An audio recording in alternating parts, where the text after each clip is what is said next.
Sekarang kita akan melihat bagaimana mekanisme dan juga dinamikanya ya di Jawa Timur bersama Belinda di sana. Belinda, bagaimana proses rekapitulasi di sana?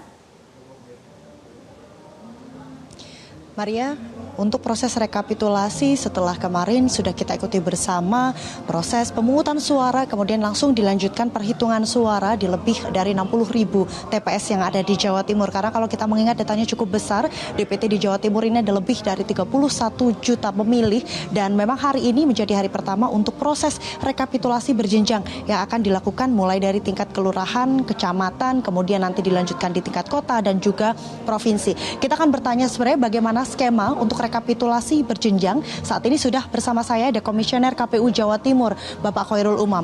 Pak Umam, untuk rekapitulasi berjenjang sendiri ini sebenarnya prosesnya seperti apa, Pak? Ya, jadi rekapitulasi berjenjang itu nanti kita lakukan setelah proses penghitungan hasil perolehan suara di masing-masing TPS itu selesai semua dilaksanakan. Nah, sampai hari ini, per siang ini, sudah ada 35 kabupaten kota yang melaporkan proses penghitungan di TPS-nya sudah selesai, sudah rampung. Jadi kita tinggal menunggu 3 kabupaten kota yang belum belum melaksanakan ya.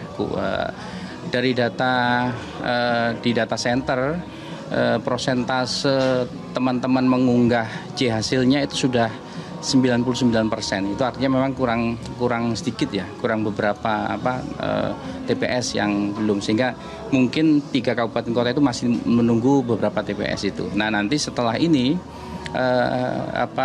tanggal 28 ini harusnya di tingkat PPK kecamatan itu mereka sudah bisa melaksanakan nanti sampai tanggal 3. Jadi mereka melaksanakan. Kemudian kalau setelah dari PPK baru nanti di tingkat kabupaten. Kabupaten itu tanggal 29 sampai tanggal 6. Nah, kemudian nanti naik ke provinsi itu mulai tanggal 30 sampai tanggal 9. Nah, bedanya kalau di tingkatan kabupaten rekapitulasinya 2 jenis pemilihannya direkap, baik itu Pilbub, Pilwali bersama dengan Pilgub. Nah, nanti naik di provinsi itu hanya melakukan rekapitulasi yang pemilihan gubernur saja. Ya. Sebenarnya kalau kita melihat untuk data dari quick count ini sudah mulai muncul. Nah, kalau orang menyebutnya real count, perhitungan real dari KPU sendiri sebenarnya sejauh ini prosesnya sampai mana, Pak? Iya, kalau yang disebut di banyak pihak real count itu kalau di KPU itu ya penghitungan di TPS itu yang dilakukan oleh teman-teman KPPS. Nah, itu tadi yang saya sebut sampai persiang ini masih 35 kabupaten kota yang sudah selesai. Yang 3 kabupaten kota ini bukan berarti mereka belum melaksanakan secara keseluruhan.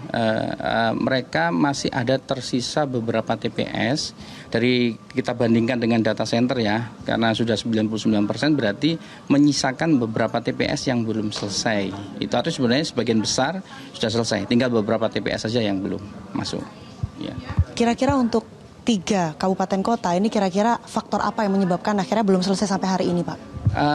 Kalau dari data center itu bisa jadi soal teknis ya. Misalnya tadi malam ada laporan pemadaman listrik karena ada cuaca kan hujan deras ya di beberapa tempat di kabupaten kota. Nah, kemudian itu mempengaruhi sehingga teman-teman mungkin ada yang kelupaan. Karena datanya sudah masuk, kemudian sempat difoto tetapi tidak sempat diupload, misalnya begitu. Nah, nanti itu akan kita lakukan di kecamatan. Siap, terima kasih Pak Umam. Nah, Pak Pemirsa, kita ikuti bersama bagaimana nanti jalannya proses rekapitulasi berjenjang untuk kita melihat bersama hasil dari Pilkada serentak yang dilakukan di tanggal 27 November kemarin. Dan kalau kita mengingat bahwa nanti untuk pengumuman khususnya untuk pilihan gubernur akan diumumkan pada tanggal 15 Desember 2024 mendatang. Kembali ke studio. Baik, Belinda Firda melaporkan langsung dari Surabaya, Jawa Timur. Sebelumnya juga ada Rida Pulpi di Surakarta, Jawa Tengah. Terima kasih teman-teman untuk informasinya. Jelajahi cara baru mendapatkan informasi. Download Metro TV Extend sekarang.